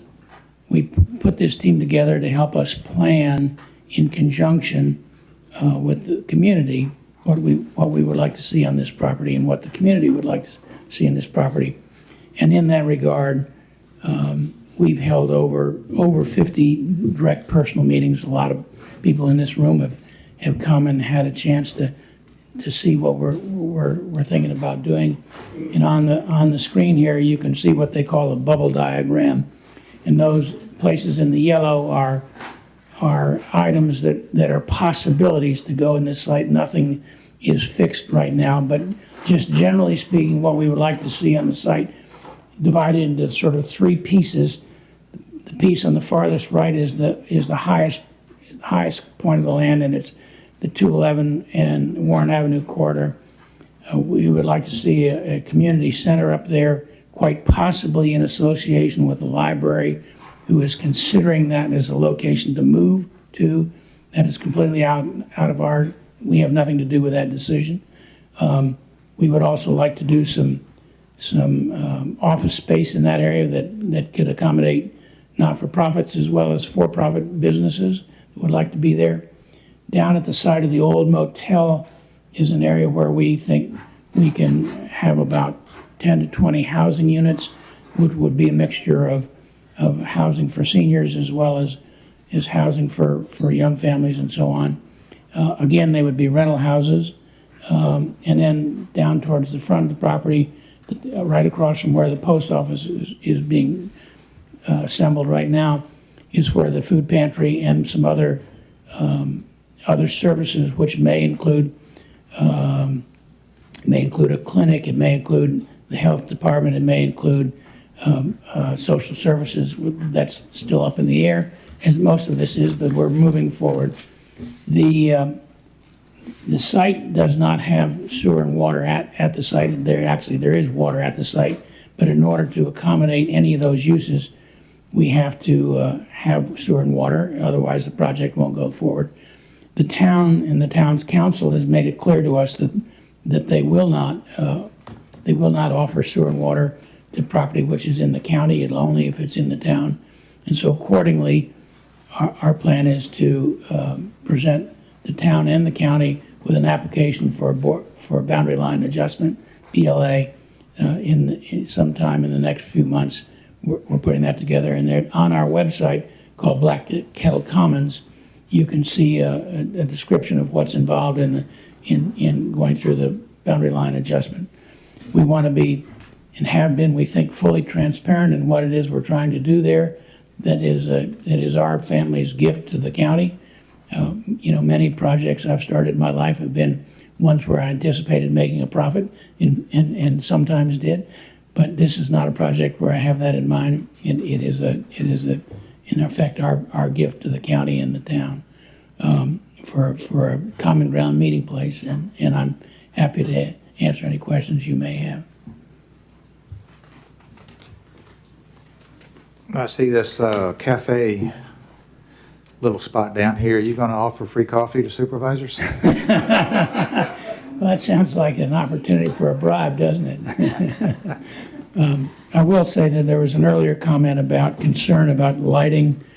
That we've had people come and address that issue with us. We're fully cognizant of it and expect to have lighting and have the architects involved in that already. But expect to have lighting that will fully comply with dark skies and so on. And Madam Chair, if I may. Yep. Mr. Ockery, thank you very much for waiting 2.5 or hour and a half, whatever it was, to speak with us. We appreciate it. I did have a few questions, and some of them might be tough questions to answer on the spot, but certainly you can follow up. And in full transparency, I have met with your group, and you've met, I believe, with all of my colleagues. So some of these questions are repeats, but I think it's important for further transparency that the public at least hear concerns from where I sit as the representative of the Hampton voting district. When you purchased the property from the Laphams, you said that you really didn't know what you were going to do with it. that's correct. Maybe it's an unanswerable philosophical question. Why did you purchase the property if you didn't know what you would do with it? That's a good question. And I thought it represented an opportunity, but I didn't know what it was. I thought it was something that was manageable. I mean, it's my understanding that Nick and Gardner and others bought that property ultimately from John Coles or through an intermediary, and has protected the county and the town by keeping that undeveloped, as it were, for a long time. And they should be applauded for that, I think, in terms of keeping the quality of the community as it is, right? One concern I've heard from constituents, particularly in light of a newspaper article regarding a possible development of that old mill property, which is not part of your properties, is that this might somehow be the start of precedent for further, and I know it's not a word I'm supposed to use, but further annexation or grabbing of county property and pulling it into the town. Yeah. Is this related in any way to the mill property? It is not. There's no relationship whatsoever. Okay, and then there was a separate property on Fodder Stack Road that I understand certain people involved in your project either purchased or owned. So there's an entirely different group called Ravenna Communities, which owns the old church property on Fodder Stack Road. It's unrelated to this altogether. Both Betsy Deedle and I are part of Ravenna Communities, part of the founding group of that. Okay, and you heard from at least one citizen today during the public comment period, and I've expressed my concern about this. Fundamentally, we're talking about a boundary line adjustment that would bring a portion of one of two properties that are part of the total 9 acres into the town. If I'm doing the math correctly, it's maybe 3 acres. No, the county's part is over 5 acres. It is over 5 acres, okay. And that property, though, is bisected by the town-county line, correct? Correct. And I believe, and it might not be something you can answer, but I understand from talking to other property owners with similar properties around the town that are split by a town-county boundary, that in the past, the town has in fact offered them a sewer hookup if at least a portion of the property was within the town, even if the whole property might not be. And so my question to you is, thinking of some of the sensitivity of citizens concerned that you would be effectively bringing county land into the town through a boundary line adjustment, the application for which is pending, why could you not work with the town to ask them to extend sewer service to that split property and avoid the discussion of boundary line adjustment altogether? Well, we've asked the town mayor as well as the town council specifically if they would do that, and they said they would not. Okay. And Madam Chair, I think and by the way, as it relates to the sewer and water, our house is in the town. Our house in the village is in the town, and we have town water, but we do not have town sewer. It was not offered to us or the prior owners. Okay. And Madam Chair, I think it would be important as a follow-on to this presentation for us to hear from the mayor and perhaps a member of the town council, because I think it's critical that we understand from them what they've been. It's logical. Yeah, we need to understand but what this the property cannot be developed really logically without sewer and water. Okay. That's pretty clear. So if the town were to. And by the way, the BLA is not in process already, as you mentioned. Okay. Well, pending, I think. Pending. Yeah, you mentioned. Well, so it's not even pending yet. We haven't presented. Fair enough. Right. And then if the town could be convinced to extend sewer and water to that split parcel, would you then be able to do what you want to do on that property? Well, the town actually has a PUD ordinance, which is a planned unit development ordinance, which from a zoning point of view gives us the flexibility to put a bunch of different uses, housing, commercial, retail, whatever, on the property, and that does not exist currently in the county. Okay. And so we would be hamstrung to that extent, our ability to move forward. You mentioned rental properties. You're talking about possibly 10 or 20 units. Yes. Where would the rental income from those units go? You mentioned this isn't, obviously, it seems anything more than a gift that you and Mrs. Ockery are providing to the community. Right. Is that revenue going somewhere so else? There'll be some revenue on the properties because it will all be land that's leased. And so there'll be some revenues on the property that will help cover the expenses of operating the property, and there may be excess cash flow, there may not be. Okay. All right, so I do want to say thank you because as you describe it, it sounds like this is truly a gift. Is that Well, we intended to be that. Yeah, and you have no other economic interest in it I other than? don't, no. Yeah. Thank you very much. Thank you. So, Madam Chairman, I got a question for the county administrator. The food pantry and the library, do we collect real estate tax on the library? No, How about food pantry? I can't answer that. Likely not. Okay, They're in a rental space now, so I think. Right, right, It depends on what the ownership is and. right. We'll work So through- we would collect real estate tax on the 10 or 20 houses. We would collect real estate tax on the office building, correct? Should. Yeah, And, of course, right. those are discussions the Commissioner of Revenue would work through relative to the Code of Virginia and the Right. established uses that are exempt, or there are other uses that can be applied for, and the board Right. would have to designate Yeah. them to be exempt. I'm just trying to see what the ramifications are of giving up land to the town. I know the town would keep all food and lodging tax, which looks to me like would only relate to the little cafe. But we would collect all the real estate tax of property that's in the town. So I'm just trying to figure out, what that would amount to, more or less, but it seems like it'd be pretty substantial. Yeah, so I think it has the opportunity to be a substantial economic win for the county as compared to today. I mean, you're getting very little tax on that ground right now. Right. And to put that whole 9 acres to use at a substantially reduced density than is allowed for, and having the land be owned by a third party, which ultimately probably be a not-for-profit, but, that produces revenue as well, tax revenue as well in all likelihood. I had a very similar project in my last community where a trust purchased the shopping center, developed it, and then leased back to the community what was a grocery store to be the library.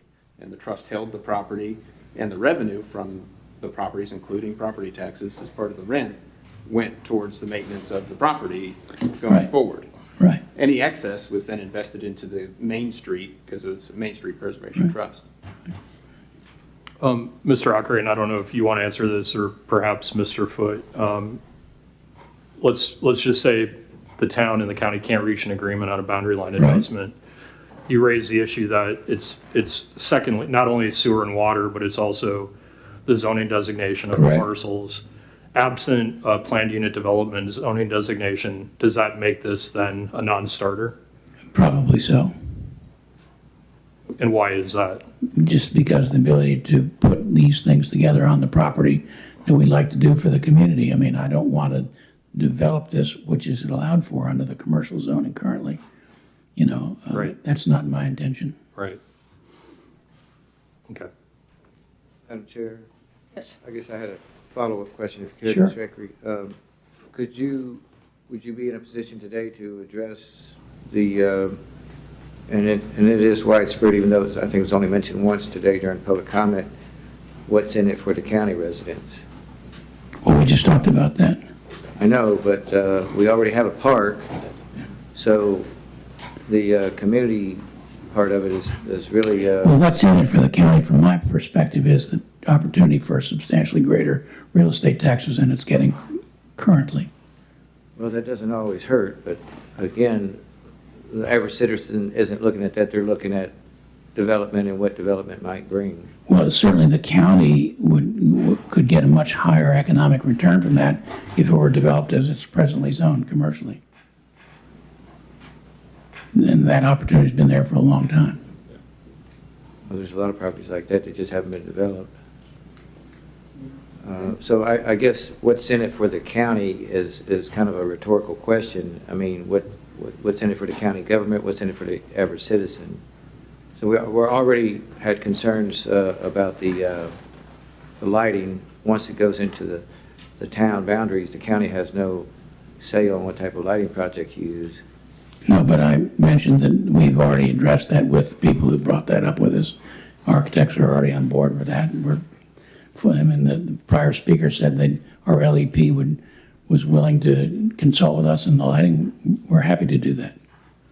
and we're happy to proffer that. I mean, it makes But they're makes not a- good sense to me. They're not a governmental entity, and the board would be out of it after that. Well, I couldn't answer that. I don't understand that necessarily. And the food pantry, that is a must. Yeah. They have to be out by, Right, their lease ends, I think, this year, 2021. And they have some ability to move it beyond that, but yes, you know, and the they, community gathering, is that just an outside amphitheater? well, no, or- so we planned to have that as a building itself, that could seat maybe 100, 150 people inside. My own view is that people like to get together when there's food involved. And so maybe there's a commercial kitchen associated with that, meeting rooms or meeting space that could be attached to the library. Those are all the things. And then outside, going down towards the stream would be an outside amphitheater of a fairly modest proportion, but yeah, thank you. I appreciate it. Yeah, and this is John Foote. Madam Chair. Mr. Foote. We've all met. I'm John Foote with Walsh Colucci. Let me add a couple of thoughts to that. The first of which would be that in addition to just the mere tax revenue, one of the things that we have discussed internally is that it is possible through a boundary line adjustment to do such things as to discuss revenue share. And so in addition to just the tax revenue, to the extent there is revenue that's generated from the development of the property, then there could be in the boundary line adjustment an agreement to share revenue, such as if there were any significant revenue, for example, under the food tax that might be done, that could absolutely be part of an agreement reached between the county and the town, which would increase the revenue to the county beyond what some increase in revenue would be. The other thing that we discuss with others is right now you have a, shall we say, not too attractive piece of ground sitting at that corner, which is a signal piece of property for both jurisdictions. We're talking about turning it in, this is the royal we, not me, Chuck, talking about turning it into a garden spot, which would be beneficial just as a mere fact of life for the communities. The other thing, Mr. Fraser, Madam Chairman, is something that was brought up during our discussions, and that is, I believe you realize there are a couple of easements that have been placed on properties that have been considered a bit friction-laden between the jurisdictions. And we're prepared to discuss with the town the removal of those restrictions, and we've had some reason to believe that the town might be willing to do that. And I know that the county has a piece of ground in the town that it might like to make better use of, and that might be something that we can accomplish through this process.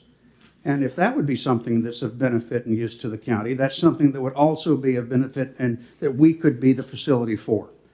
So we suggest to you there are things in this that are not even fully fleshed out yet, but that we believe can be part and parcel of what we accomplish as part of what Chuck and his family are trying to do for both jurisdictions. Well, Mr. Foote, thank you for that. Thank you. As you are aware, there are certain things that local governments really aren't supposed to be talking about, and you've already addressed a couple of them, so that's a good thing. Well, and the other thing I can suggest, Madam Chairman, is that because of the nature of zoning, conditional zoning, special use permits, there are things to which commitment can be made that you can pick up a piece of paper and see, including the boundary line adjustment agreement that we'll work out with Mr. Goff, Mr. Curry, Mr. Bennett, the mayor, all of which will have to be part of a public process in this end, that have to be done through public hearings. There is no such thing as under the radar boundary line adjustments in zoning. Doesn't exist. So this will all be things that people see, hear, can talk about, can yell at us about. I would also say, for example, that one of the reasons that we would like to do the boundary line adjustment is because it is conceivable that were we to be able to get utilities from the town, that the county zoning ordinance could be used sufficiently to accomplish what we want, but it makes planning for it as a unified development more difficult. It simply does. Looking as Mr. Pleskow back here as a planner, as well as an engineer, me as a land use lawyer, believes it is much easier to do these things if we do them with a unified zoning ordinance in a single jurisdiction. It's just simpler to do. Participating in it be any secret to anybody, and so there are ways that Mr. Akre is going to have to make commitments in this process of which you will be aware. Thank you, Madam Chair. Thank you. Thank you. Thank you. Yeah, Madam Chair, I just want to emphasize, sorry to keep you up there, we do need to hear from the town. So if we can make sure think that that's a great idea. at our next meeting, Yep. that they come prepared to talk to us about what they're willing to do and not willing to do or unable to do from a sewer and water perspective, that would help inform our decisions. Thank you. Thank you, Ms. Cochran. I'm sorry to interject, but it is one of the bubbles on the bubble diagram. Is there any available update on the post office? Post office. A little muddy. Oh, yeah. I've got nothing to do with the post office. Okay. I just see that it's wet. It's on the diagram, so I thought I would ask. Thank you. It's muddy. All right, Mr. Swimming Curry, pool. Mr. Thanks Curry, very do we much. have Mr. Nesbitt on the line? Yes, Mr. Nesbitt is been patiently waiting, I presume, on Yes. Zoom. If you're ready to move to that, I can ask him to unmute his mic. Yes, please. And thank you, Mr. Nesbitt, for waiting. And he's now live. Yeah, good afternoon. And congratulations, Madam Chairwoman, for your election. Yeah, I was asked to do the quarterly update today, and glad to do that. Should have a copy of the most recent monthly report in the packet. And you're welcome to answer any questions you may have. I go through the report. I just want to get the high points that I think are the high points, but anything you have, I'll be able to try to answer.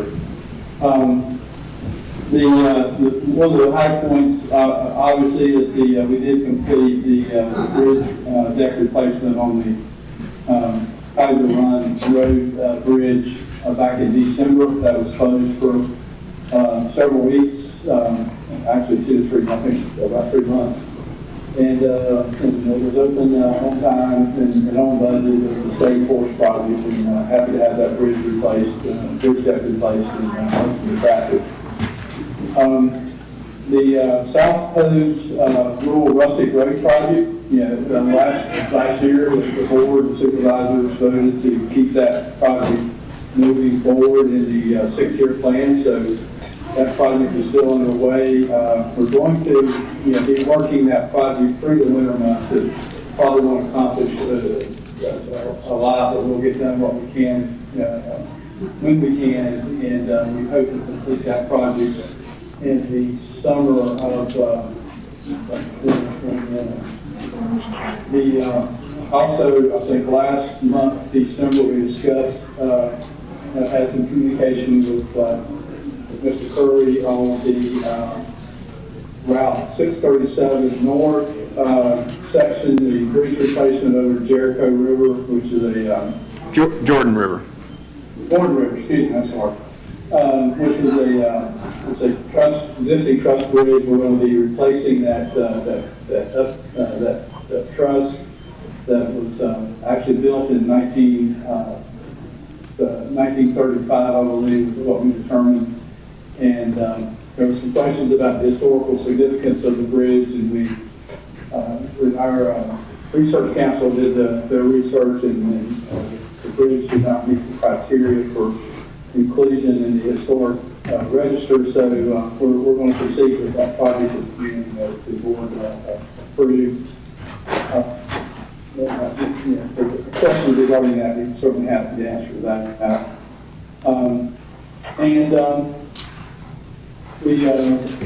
And I'll address some of the, I know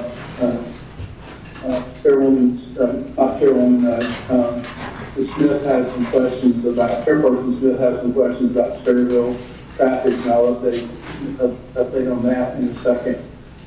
We did receive an inquiry to review the speed limit on Erin Mountain Road, which is Route 622, and we're in the process of doing that. And we'll have results of that here probably in the next few weeks.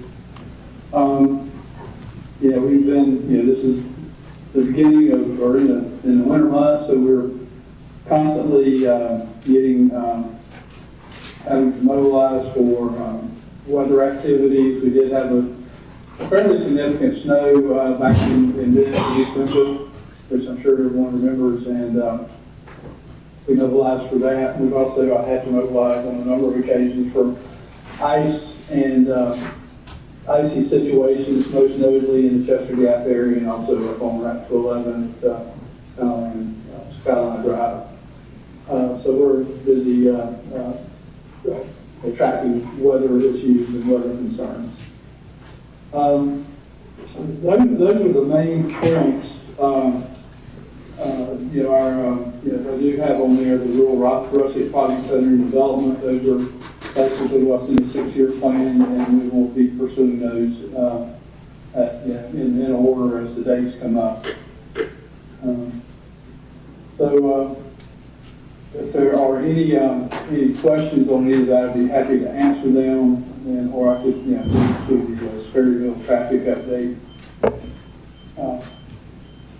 I have a question quickly. Any update on the speed study for Woodville? Or Woodville.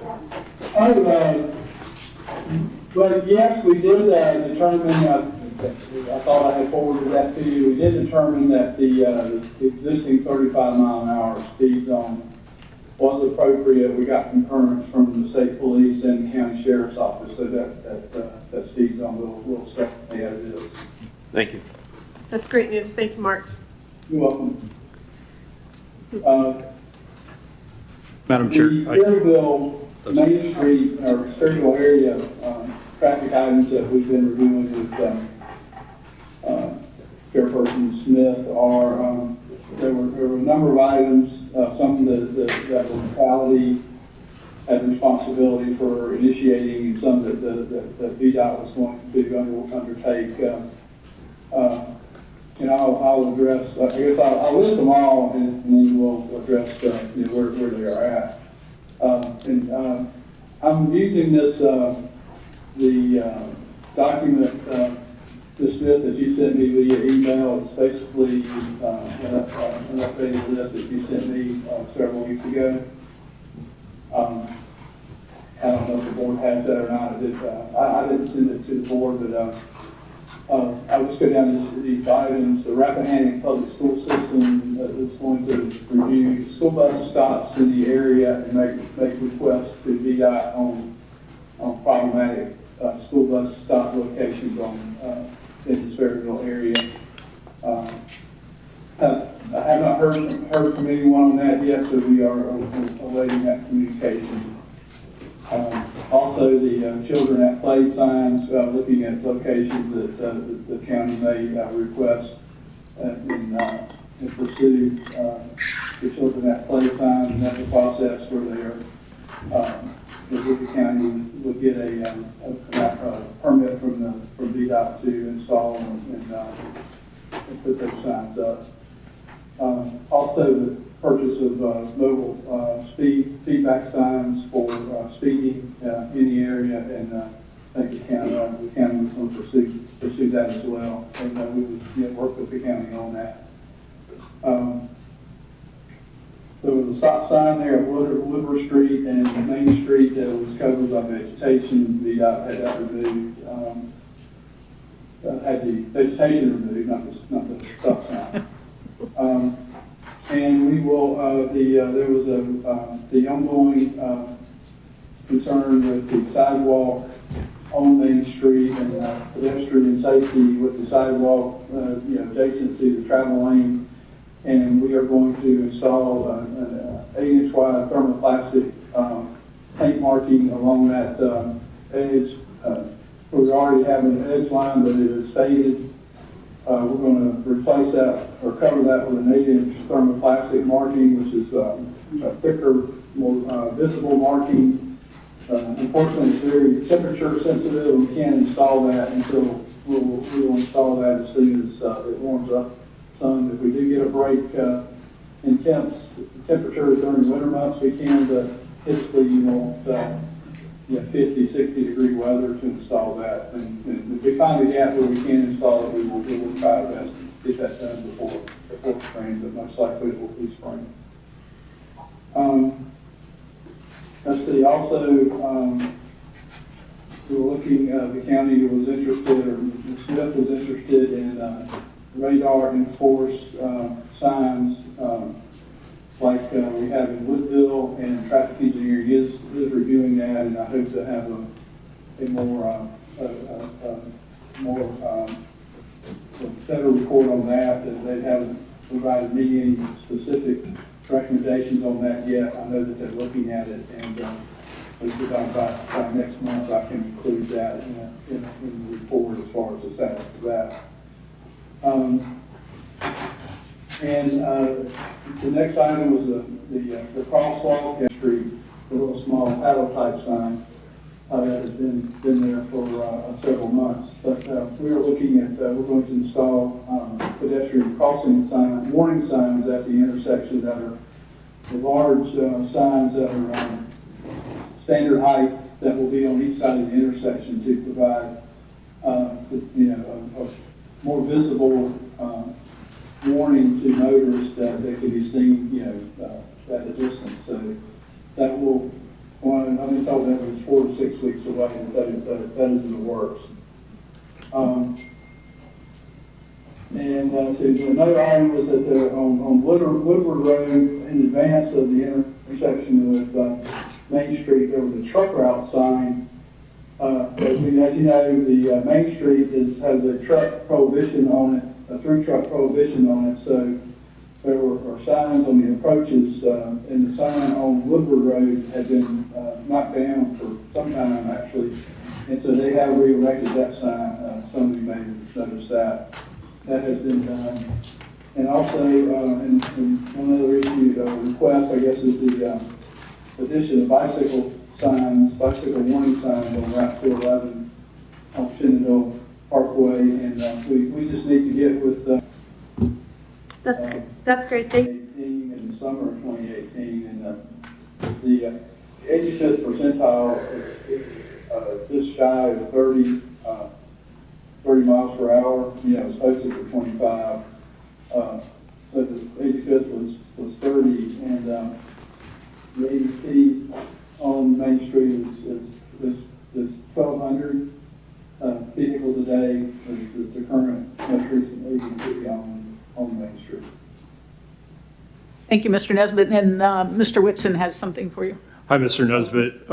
First of all, I want to thank you. I went to visit some constituents yesterday on Mount Marshall Road, Route 625 off of Harris Hollow Road, and to my surprise, your Rappahannock County team actually paved the apron there. So thank you to Mr. Jenkins, his team, and to you for following up on that. I also heard from my constituents that that there was some culvert cleaning that was completed to the terminus of the road. Do you have any details about what was actually done? They were there apparently for more than a day. I just wanted to make sure I could report back to folks who live on that road what has been done. Well, I'm pretty sure that is. I mean, I've actually got my I've got my email up. I can pull that up. I do recall that they did clean out some pipe. I don't think they replaced pipe, but let me pull that up. And I remember when you requested that, and Yeah, there was a large culvert almost to the terminus of the road that was problematic. I just want to make sure that was taken care of. yeah. Mount Marshall. Yeah.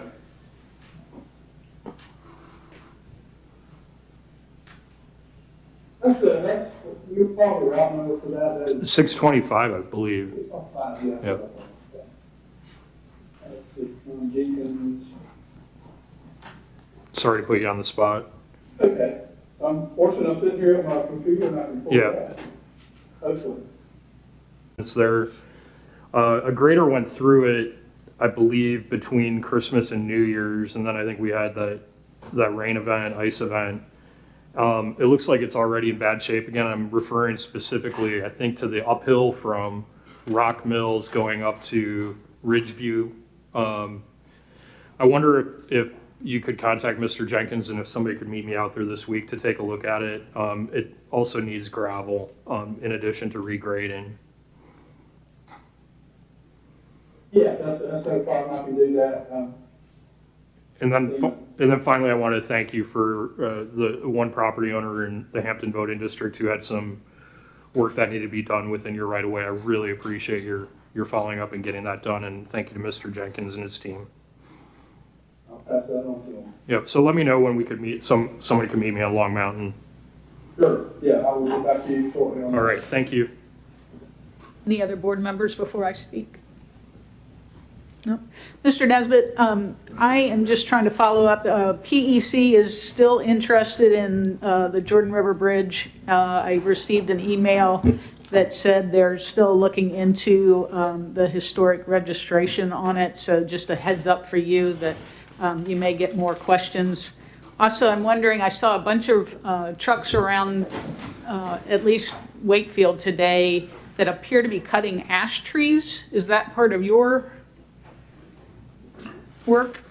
Yeah, we have a contractor that we use as contracted by our district roadside folks.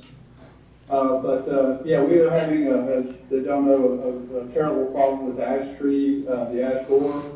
And so if they were cutting trees on the, within the right of way, I'm sure it was probably our contractor doing that. And we're having to do that all over. Actually, it's a statewide and a regional issue. Yeah, we're having to do that fairly regularly now. It will be an ongoing problem for a while. I appreciate you doing that. I've heard it's slightly dangerous to cut into an ash tree, so I'm glad you have your professional crews doing it. Right, we learned that it is a specialty, and if you don't know what you're doing, it can be very dangerous. But we try not to do that if we don't have to. Ms. Dunn, I had one question I forgot, and I'd never imagined I'd have to ask this. Route 624 Sunnyside Road, which intersects with Harris Hollow Road, transient beavers have taken up residence downstream of the Sunnyside Road Bridge. And it's pretty significant flooding there. And the roadbed is barely above now where the water has moved from the damming of the beavers. And I'm going to talk as soon as possible with the property owner who owns the interior away from the roadside of that section of the Rush River. But what have you done in the past in similar situations? Would it be a relocation? Because I think it's going to create a acute flooding problem pretty soon. Yes, we typically, if there's a beaver dam issue that's going to impact the roadway, we contacted the Department of Agriculture, and they have a contract with Beaver Service, and that's the way our environmental folks are required to utilize them. And so we can investigate that, and if it's going to impact the road or if it's impacting the road, we certainly can. Yeah, I will, and I worry about the springtime. I mean, it's gotten worse and worse.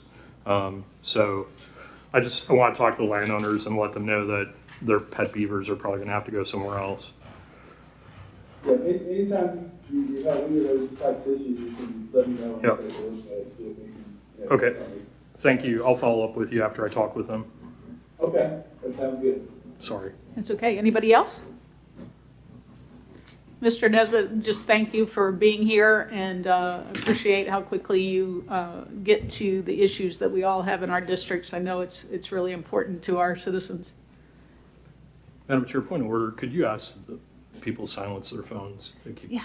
Somebody's dinging. Who's got the ding?